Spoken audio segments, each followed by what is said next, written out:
স্মৃতিমন্থন কাহিনী হিসেবে দাঁড়িয়ে থাকা আমি এক বট গাছ। আমার বয়স কত কেউ ঠিক জানে না।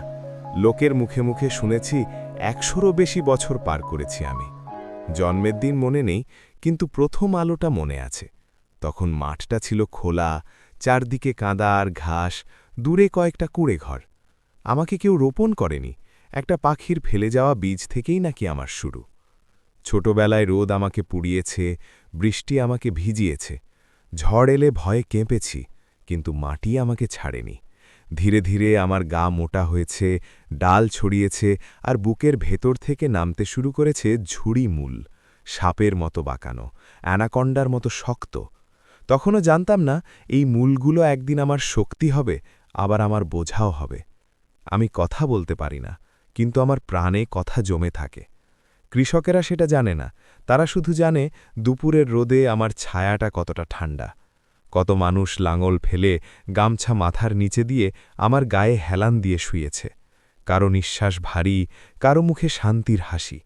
ঘুমের মধ্যে কেউ বিড়বিড় করেছে ঋণের কথা, ফসলের দাম, মেয়ের বিয়ে। আমি সব শুনেছি, কিছু বলিনি। বিকেল এলে গরুর গাড়ি থামত আমার পাশে, ছেলেরা ডালে উঠে দোল দিত। কেউ আমার গায়ে নাম খোদাই করেছে, আজ সেই নামের মানুষটা কোথায় জানি না। অনেক নামই মুছে গেছে, কিন্তু খোঁচাগুলোর ব্যথা এখনও রয়ে গেছে আমার ছালে। সব স্মৃতি সুখের না।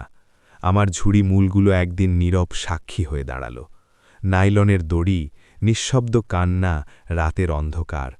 মানুষ ভাবে গাছ বুঝি কিছু বোঝে না, কিন্তু আমি বুঝেছি মানুষের অসহায়তা কতটা ভারী। আমি শুধু দাঁড়িয়েছিলাম, দড়ির ভার নিয়েছি, নিঃশ্বাস থেমে যাওয়ার শব্দ শুনেছি। কেউ কেউ সকালে এসে কেঁদেছে, কেউ চুপচাপ দড়ি খুলে নিয়ে গেছে। আমাকে কেউ জিজ্ঞেস করেনি আমার কেমন লাগছে। আমি কিছু করতে পারিনি, শুধু দেখেছি, শুধু সহ্য করেছি। বছর গেছে, গ্রাম বদলেছে, কাঁচা রাস্তা পাকা হয়েছে, মাঠের একপাশে এখন দালান উঠেছে। অনেক পুরনো মুখ আর আসে না। নতুন প্রজন্ম আমাকে বড় বট বলে ডাকে, কিন্তু আমার গল্প জানে না। তারা মোবাইলের ছায়া খোঁজে, আমার ছায়া নয়। তবুও আমি দাঁড়িয়ে আছি, আমার মাথায় শত বছরের রোদ বৃষ্টি, আমার শরীরে মানুষের সুখ দুঃখের ইতিহাস।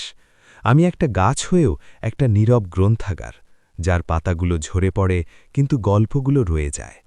একদিন হয়তো আমিও পড়ে যাব, কিন্তু যতদিন দাঁড়িয়ে আছি ততদিন এই মাঠ, এই মানুষ, এই জীবনের সব কাহিনী আমি মাথায় নিয়ে থাকব। কারণ আমি শুধু বটগাছ নই, আমি স্মৃতি, আমি সাক্ষী, আমি সময়।